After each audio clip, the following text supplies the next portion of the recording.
Freedom and censorship can't exist in the same world. And that's true whether it's the government or private corporations who do the censoring. Hi, I'm Ron Coleman, and welcome to the ColemanNation podcast. It's a show where I sit down with guests to discuss the future of free expression and thought in our interconnected world.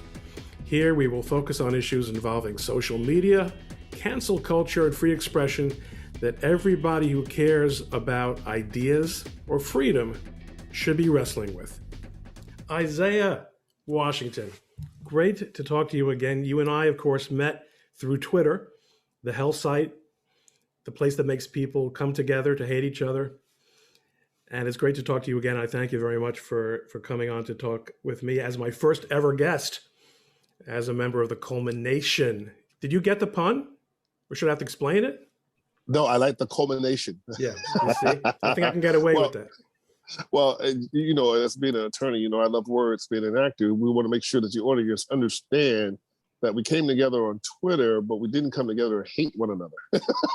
No, that's right. And it's not as if both of us haven't had plenty of DMs that have had some very salty suggestions in them from time to time. Yeah, I know. Isn't Twitter boring now? I mean, Trump really had it popping, man. It's like all the craziness is just taking all the fun out of Twitter these days. It's gotten so serious. Well, that's a good point. A lot of people have been telling me how much they miss Trump from Twitter. And I actually didn't follow Trump because anything he said that was important, I knew about 50 people who I follow were going to retweet it or otherwise embed it in a tweet. But I never really appreciated we're going down now. I think on Twitter, the discussions are much more, like you said, they're a little bit more serious and they're a lot more polite. I think we're getting a lot less ugliness, but it's also less interesting. Then again, they've also, this is a topic you and I had discussed at great length, and I hope we'll talk about it a little bit today. They've also gotten rid of a lot of the people with the most interesting opinions. Are you sure about that, Ron? Are you sure that that's the case? I'm not, I question that, and I question the legitimacy of us thinking that. When you say they have gotten rid of them, from my perspective, I could be wrong, but I got the sense that most of the individuals that had an agenda or had skin in the game for their guy or their girl, and when they didn't get what they wanted, then they were no longer interested. They need to go somewhere else or to some other platform to feed the beast, to feed what they want. And what I mean by that is that for, my battles of being attacked by the so-called left and even some conservatives who didn't think I deserved to be in their space or had suffered enough, for being a conservative, which means different things for different people that I've discovered in the last 20 months. My it's like, well, how can you be Jewish and be conservative? Or how can you be Black and be conservative? Like I didn't know it had all these. It's like, tentacles of circumstance and levels and degrees of what I call just pure silliness and political immaturity on a number of levels, which is pretty hackneying and pretty boring to me. But I stayed with it because there was certain narratives and I had an agenda as well. I wanted to continue to clear my name and use the fact that I too was canceled years ago because of the media and a lie. And if they could do that to me 15 years ago, and I'm seeing them doing it to the president of the United States today, then that was one of my main reasons, in addition to his policy, the First Step Act, which is what brought me to the forefront, but was more about really exposing the media and the hypocrisy than it was political for me, just to let you know. And we had a conversation about that. I wanted to hire you to see if we could really remove this curse on me. But, once you give up a mea culpa, the one thing I learned from that former president and even Roy Cohn, his great mentor and lawyer in New York, is never apologize. Now I understand what that means, because when you apologize, then that's a bona fide mea culpa. That's an admittance of guilt, whether you did it or not. Well, not only that, it also takes away from you the ability. Well, as you said, it takes cards off the table, and it gains you virtually nothing. And you learned Nothing. 14 years ago. All the apology does is mean that it's like you're just saying uncle, Right. but you're not saying no one. And this is actually one of the 2 bullet points that I wrote down for today. In the extremely unlikely event that you and I stop running out of things to talk about, one of the 2 bullet points that I wrote down today was, there's no allowing, and all of a sudden we're seeing in the last couple of weeks a lot of people on the left super interested in this topic, no allowing for the possibility of growth and development and repentance and maturing by people. So we go back to people's college yearbooks and their high school yearbooks and stuff they said in tweets, or rather in texts from when they were teenagers. But before we jump into that endlessly deep pool, I just want to close the loop on something a point that you just made, which I think is an important one. You said, Ron, maybe it's not as many people getting kicked off now as people who are just jumping off, because the political rock and roll for the moment is largely over, and it's a different game now, and the issues are not as hot and not as dramatic as they were during the election. And I think you make a very important point. A lot of my friends, a lot of the people who amplified me for a long time, and who weren't necessarily on Twitter under their own names, but who had very well-known personas, well, some of those were definitely thrown off, but a lot of them have gone to these to these alternatives to Twitter. And I'm very involved with one of them, Cloud Hub. It's still working its way up the curve of development, but the ones like Parler that have been out there for a long time, and Gab, which I used to be involved with also, what you find there is that it's just a lot of the same people listening to each other say the same things, and it's just not interesting. And that's why you say, if you want to clear your name, or if you want to communicate a message that's not the official message, going to a place where everybody knows your name, so to speak, like the Cheers bar, is not going to do that, because everyone there is cool with you. In fact, even if you are a bad guy, they're cool with you because you're one of their bad guys. Right. Now, you said, now to come back to the other point, you said something about, I mentioned this idea of growth. You apologized for this supposed slur, which you later clarified both to me and a number of press reports was not as it was reported at the time, but nonetheless, it seemed to you a good political investment for you in your career to say uncle, say it was you, and hopefully put it behind you. But you're not Joyce Reed, are you? She didn't even apologize. She just got hacked. Right. Yeah, she was hacked. Yeah, right. They hardly ever apologize. I think what I've learned the most about what happened to me is that it's just business. Even the president who didn't renew my contract, I wasn't fired, knew that it wasn't a good idea for me, wasn't a good idea for the show at the time. But it saved a lot of money. A lot of people saved a lot of money, so they thought. And it's just business, right? And I did survive. I am still working.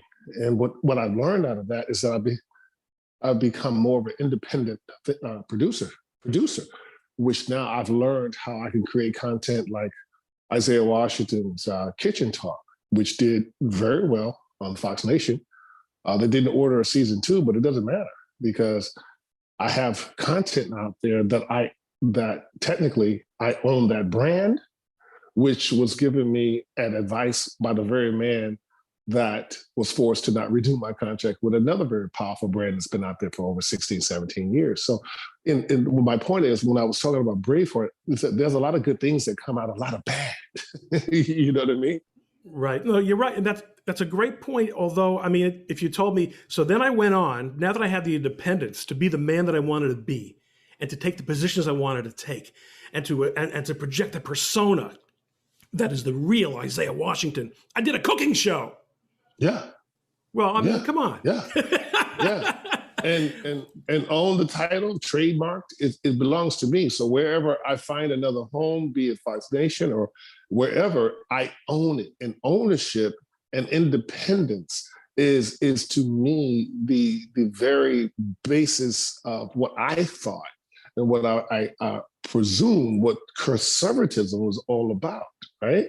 It's building that. So what I found throughout this election process and various debates and conversations and just straight out nastiness was that people seem to be more interested on both sides of the fence to spread their animus and spread their rage and not really participate in a viable economical solution to the very things and policies they say they wanted.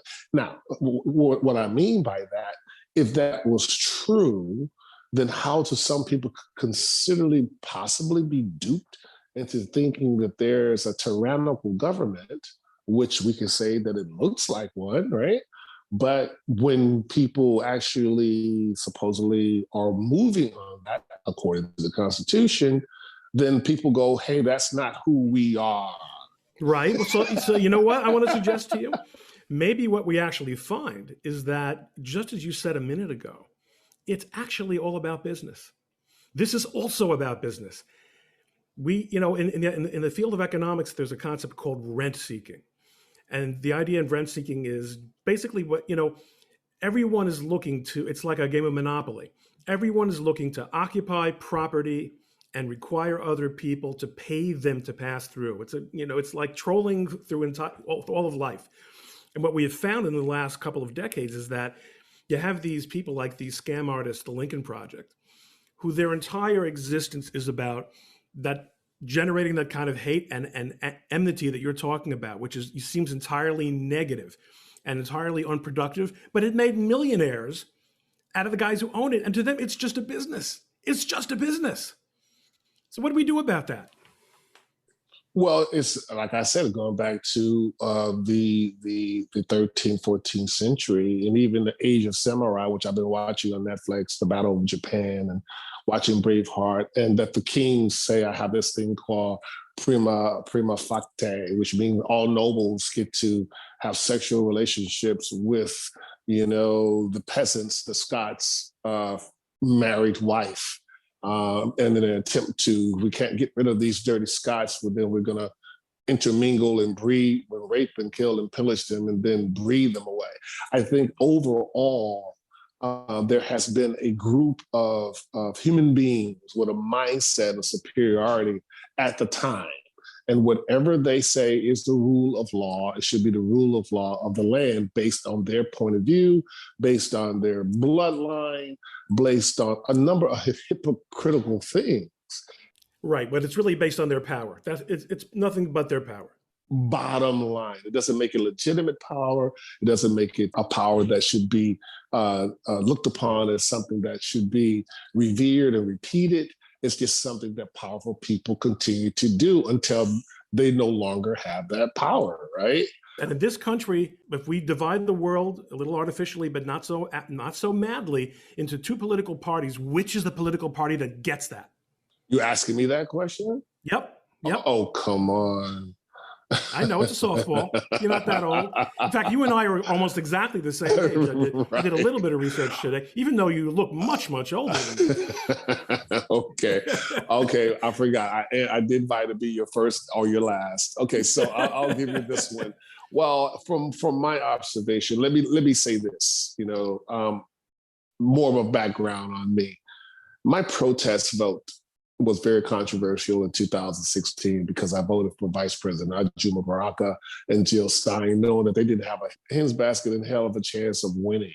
But at the time, I was and have been so disgusted by the negativity of the mainstream media and how at the time Roger Stone and Bannon were pushing this, what looked like very bigoted and racist platform that will give you this feeling of white supremacist, whatever that means.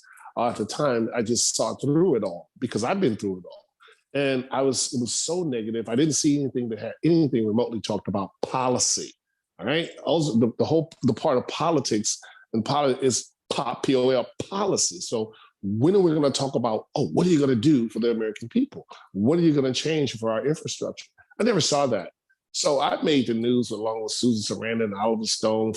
I was at Newsweek and for being I was the villain in 2016 and was blamed for Trump being elected because I didn't give Hillary Clinton my vote. Now, to get further closer to the idea of me being part of the Green Party, I've always been probably more of a centrist at heart than anything, but even that has become dangerous as generations and mainstream media has really changed the minds and hearts of people by social engineering. So to answer your question, I dare say, is that I think many people have successfully created a uniparty and exposed a uniparty that's based fundamentally on the bottom line.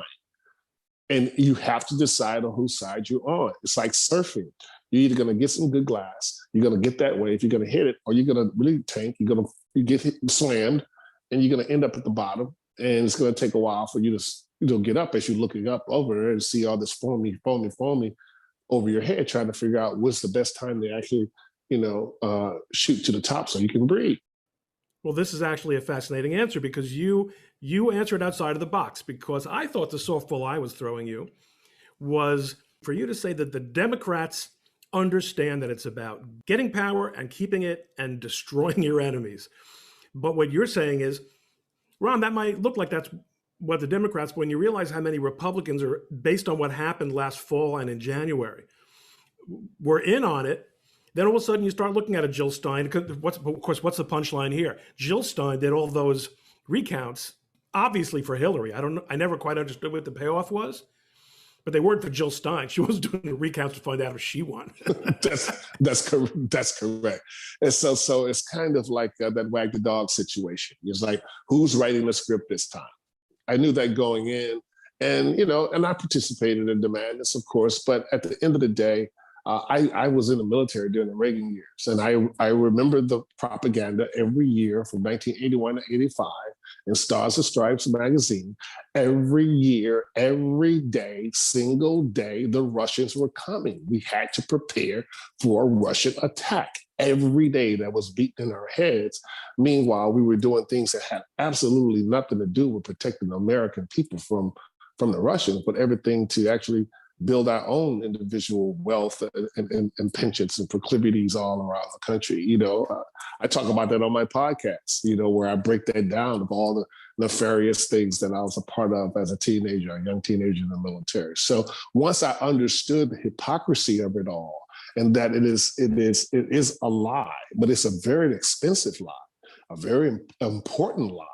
And for those of us who actually get on the outside of that lie and begin to speak truth, boy, be prepared to have your head taken off, because you're costing entities money. And it's just not going to happen in any political party, anywhere in the world. I personally don't believe that, according out of the Roman period, I haven't seen democracy really, really work in its purest form. What I would prefer, if I were in charge, I would prefer more of a meritocracy. And because right now we're getting really close to something that's really a technocracy. It's like where is the democratic process and where has it been? Well, no system is pure capitalist or pure progressive, pure anything, because you never know what's in the medicine cabinet of the leader that's in charge at the time. The medicine cabinet. In this case, I got some pretty good ideas that he doesn't know what's in the medicine cabinet.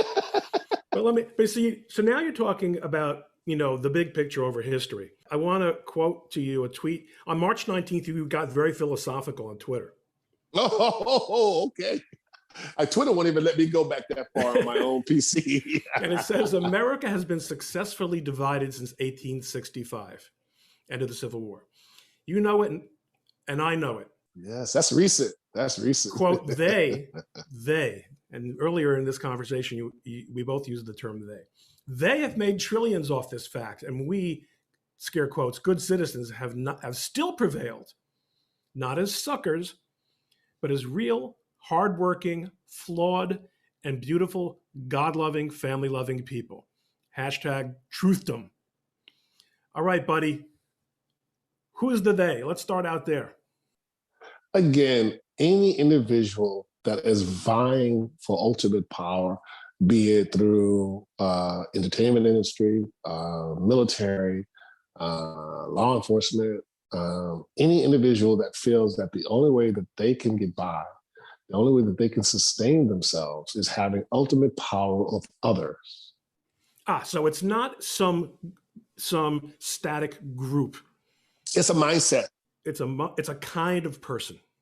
It's a mindset, and I dare say I've written a book about it. It's a DNA. I own this term. Hashtag DNA has memory. If you go on Twitter and look at the hashtag DNA has memory, then you can really understand where that philosophy was coming from. Or what I'm really saying is those who share that DNA, I believe that DNA, if you were a son of a bitch 500 years ago, or a thief 500 years ago, or a whore 500 years ago, 9 times out of 10, you're going to be a son of a bitch or a thief or a whore or all above. You know, one of the greatest rabbis in our tradition, in my tradition, is what was Rabbi Yisrael Salanter. And he said that it is easier to learn the entire Talmud than to change one character flaw. It is almost, you really are, it's hard-baked. And the fact is we're obligated nonetheless to make every effort to improve ourselves and to be as decent as possible, to recognize what are our limitations and what are the tough points for us. And that's why we get married. But first thing that happens is we restrict ourselves to certain limitations in order to be a better person. Well, that's what it's called self-control. That's right, and that's the first place most of us encounter it. Although you were in the military, so you probably got a little of it first. More discipline. We fail. You're supposed to fail because you're human. But the goal of self-realization ultimately is that acknowledging what your limitations and your flaws are, and hope that you can seek betterment. You know what I mean? And that's a number of ways you can do that. How long did it take you to figure this out about what the DNA memory, as you call it, DNA remembers? Well, it started with my mentor, Harry Paul, back in '86, and he gave me his philosophy of becoming an actor. It says, first thing you have to do to have people believe you as someone who's making believe, playing pretend. First, you have to bring about the person, understand who the individual is, all the good, the bad, the ugly. You have to be honest with yourself. How can you pretend to be something else that's fiction if you're telling a lie to yourself every day? So the way I had to become an actor, the way of the actor was I had to first bring about the person, then bring about the artist, which is supposed to be curious about everything, not just acting, but architecture, mathematics, science, because you never know what you're going to play. Stop. I'm stopping you. Okay. You're making it sound like actors are intellectuals and people who look into their spiritual truth and who are interested about the world. And in fact, what we really know is that even very good actors are absolute schmucks. No, I'm not saying that. I'm saying this that is how you went about it. This is me. Right. That's just because that's why you're a better actor than that. I'm an actor last. You have to develop the human being, the person first. If you are a horrible human being that have no interest in art and only the bottom line, and you're just playing yourself, and that becomes popular because the machine gets you to fall in love with that character or that persona, then you get to make millions and millions of dollars and be a piece of crap, right? What I was taught is that you have to deal with a holistic approach of being the best human being you could be. So once you understand and appreciate art, which is our job, is to, society and humanity is supposed to be preserved, right? Remembered and documented through art. Right? That's how I was trained. Now, I just happened to become an actor. I sculpt, I play musician. I'm a musician as well. I play drums. I play a little bit of harmonica and I play a little bit of trumpet. I try to be a full-rounded artist and be curious about a number of things. But what this show business has done for over 80 years has only been interested in selling personas that are only interested or could be made interesting to make money. And I've never, as a human being, I never fit in that business model. Never. One, I didn't want to. Two, I resisted. Three, I don't like being around schmucks. I can't fake it, Rob. I can't fake it. I can't even fake that. I'm an actor, but I can't fake being around bad people. I don't like them. I just can't do it. I refuse. So Isaiah, you're telling me you're not like the other guys. You're not like a cookie cutter. You don't want to spend your life being surrounded by schmucks. Sounds like a very familiar story, but unlike me, who you seem to have. I mean, I've had my, I've defined things in my own ways as well. But you seem to really be very much in the driver's seat. You had a very good run for a number of years. Was it because you wanted it more? Was it because you've got that great black vocal cords that I'm a tenor, I can never sound, What is it? Why do you think you pulled it off? Or was it something your parents taught you? I guess, John Amos was one of my mentors early on in my career. We did play fences together at the Capitol Rep Theater in upstate New York. And John Amos is the actor who left Good Times because he was tired of basically watching Jimmy Walker play this ridiculous black parody.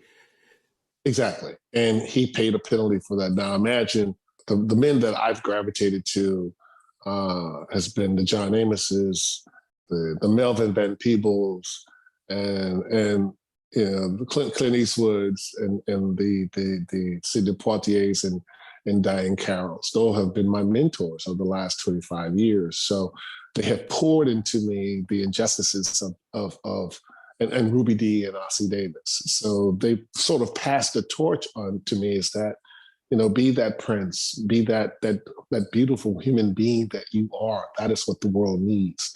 We don't need another knucklehead on the stage. You know what I mean? We got enough of those. So, but there's a penalty for that, because I was told by John Amos that, your power, your presence is going to make the schmucks very insecure. They're not going to want you around, not because of just your ethnicity, but just because of your truth. You're probably not going to be naughty the way they want to be naughty. You're a private person. You have a family. You're not going to want to do the orgy, and not just the physical, literal orgies, but you're not an orgy kind of guy. You don't seem like you're into orgies. You don't fit in with the artists of Dionysus. You don't look like you'd be turned on putting on a mask and a cool suit and everyone be naughty. So I've turned every invitation to the Playboy Mansion I got from Hennessy, Martell, Cognac. They wanted me hard for 5 years in a row. Everybody that's my peers that are working today all went. Everyone that went very well, that participated in that today, are making a lot of money or have made a lot of money in certain places. I chose not to. I chose not to go when a particular mayor was in an office in Atlanta, to go to those kind of eyed wide shut kind of parties where I put on the tuxedo and the mask and go to the balls. I said no. I've said no to many things. I said no to a guy from Recover Metrics who was representing Senator Biden, who, when I was doing my work in Sierra Leone, I said, we will earmark your company for $5 million if you kind of walk us through and show us where, the hardest wood. The war in Sierra Leone wasn't about blood diamonds. It was about the hardest wood in the world comes out of Sierra Leone and Liberia. All those hotels sitting up floating in water on those pillars in Bora Bora and all over the French Polynesia that doesn't rot. I'll take your word for it. Yeah, it's out of Liberia. It's about the wood. So, but bloodwood is not sexy. So you had to come up with a term, blood diamonds. Yeah, that's what it's about. No, the diamonds just fuel the expense to get the weapons and the drugs to keep the kids, the child soldiers, controlled from the Eastern Bloc and from Russia, from all over the place, and all the other oligarchs that wanted to get lots and lots of money, and the certain markets that wanted to control the diamonds from New York to Russia and everywhere else. I mean, I got so close to revealing certain things that I had to sit right there in De Beers in New York with the Oppenheimers, the Oppenheimers. So you knew the lay of the land in Sierra Leone. If you could have, they backed up this dump truck full of $1,000 bills and said, tell us where to drop it, Isaiah. You just need to spend a couple of weeks with us, telling us what we have to do, and we'll worry about how we have to do it. And you said, no. No. And I'm okay with that, Ron. I'm okay with that. I on my podcast, I talk about. Well, we wouldn't be talking if you weren't okay with that. Yeah, you wouldn't have hooked up with me. That's for sure. Yeah. The bad things that I've done in my life, I still pay in karma off for certain choices. I believe certain things don't happen for me, and I see where certain things happen. It's like, oh, that's when I did that, or that's when I said that. That's why that's not happening, because I said that, and I was over there, or I was being spirited over there. I can see I'm still paying my karma off for certain things. And that's okay. Okay, that's part of self-realization. But the good thing that I do have, I can protect myself in a number of ways. I can be lethal in a number of ways, but I don't prefer it. I consider myself like a Ronin, a Bushido. It's like I'm like the guy that will be prepared to fight evil, but I've never started a fight in my life. I know how to end them. As you know, on Twitter, I'm not afraid to fight, but I've never started it. It's always like I would have to be, it's always been about, for me and for humanity, it's always been about self-defense. I'm like water. I could be very still if you don't trouble me. You know what I mean? But water. I know what you mean, only because I've seen it. I've never experienced it unless I'm on a lot of Ritalin. But I understand what it must be like to sit very still. That's funny. I will tell you this much. Ritalin.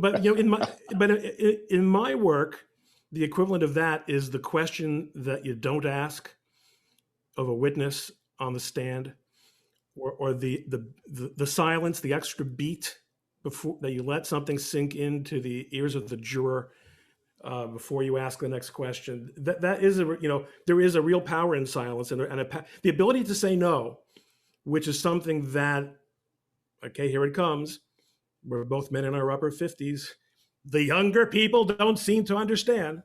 The ability to say no is the greatest power. I have a son who is a rabbi on the West Coast, and he teaches. You're an actor, so you'll appreciate this. I used to be in radio, and I was listening to recordings of him teaching classes that he records mostly as for whatever reasons he uploads them, and I was noticing that he had tics that he would say in order to, while he was thinking, he would say, right.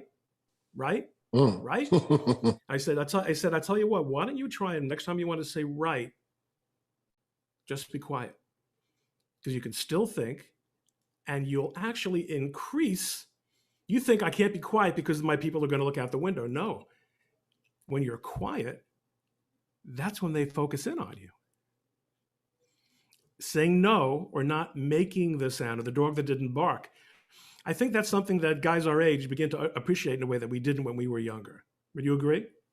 Well, I hate to leave you alone on this one, but I've been this guy since I was 23 years old. When I got out of the military and I read two books, the autobiography of Malcolm X and G. Gordon Liddy's book, who didn't talk. Will. I read them practically simultaneously. I would like put one down and pick up the other. Well, those are two guys who would have really liked hanging out together. I think so.